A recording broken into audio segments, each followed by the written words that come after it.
देश को विकसित भारत बनाने की दिशा में वित्त मंत्री निर्मला सीतारमण ने संसद में बजट पेश किया। इस बार का कुल बजट करीब 53.5 लाख करोड़ रखा गया है। पब्लिक कैपिटल खर्च में बढ़ोतरी की गई है, जिससे इंफ्रास्ट्रक्चर और रोजगार बढ़े। वहीं इनकम टैक्स स्लैब में कोई बड़ा बदलाव नहीं किया गया है, यानी बजट 2026 में टैक्स पेयर्स को इनकम टैक्स स्लैब के मोर्चे पर कोई बड़ी राहत नहीं मिली है।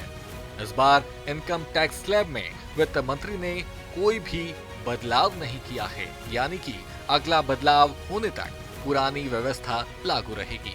मौजूदा समय में टैक्स पेयर्स के पास ओल्ड टैक्स रिजीम और न्यू टैक्स रिजीम के तहत ITR फाइल करने का विकल्प है। बजट के दौरान वित्त मंत्री ने इनकम टैक्स एक्ट पर बड़ा ऐलान किया।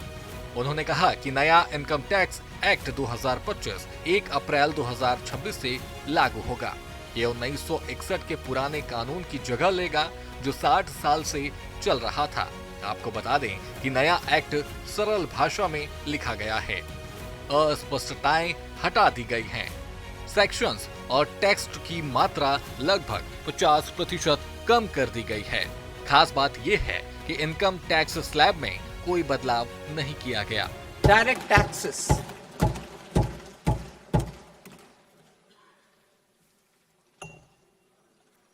Honorable Speaker sir, I now present my proposals on direct taxes. New Income Tax Act. In July 2024, I announced a comprehensive review of the Income Tax Act 1961. This was completed in a record time, and the Income Tax Act 2025 will come into effect from 1st April 2026. The simplified income tax rules and forms will be notified shortly, giving adequate time to taxpayers to acquaint themselves with its requirements. The forms have been redesigned such that ordinary citizens can comply without difficulty. Ease of living. I propose that any interest awarded by the Motor Accident Claims Tribunal to a natural person will be exempt from income tax, and any TDS on this account will be done away with.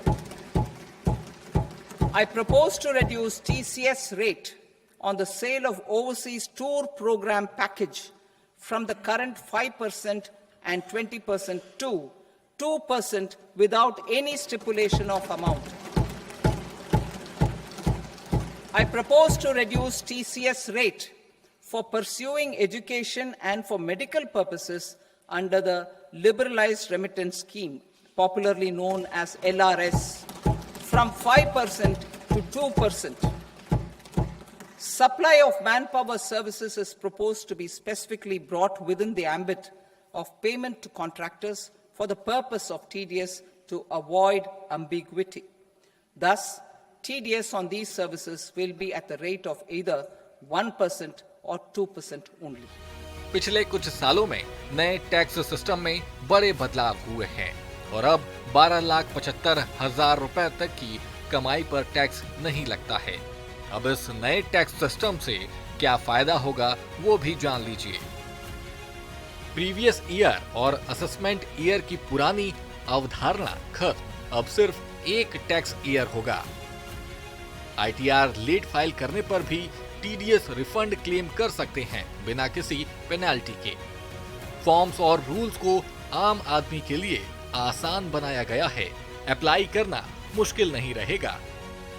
Litigation, मुकदमेबाजी कम करने पर जोर, पुरानी जटिलताएं खत्म होगी।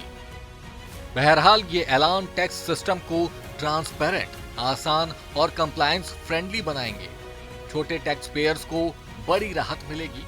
विदेशी assets की ईमानदार रिपोर्टिंग बढ़ेगी और मुकदमेबाजी कम होगी।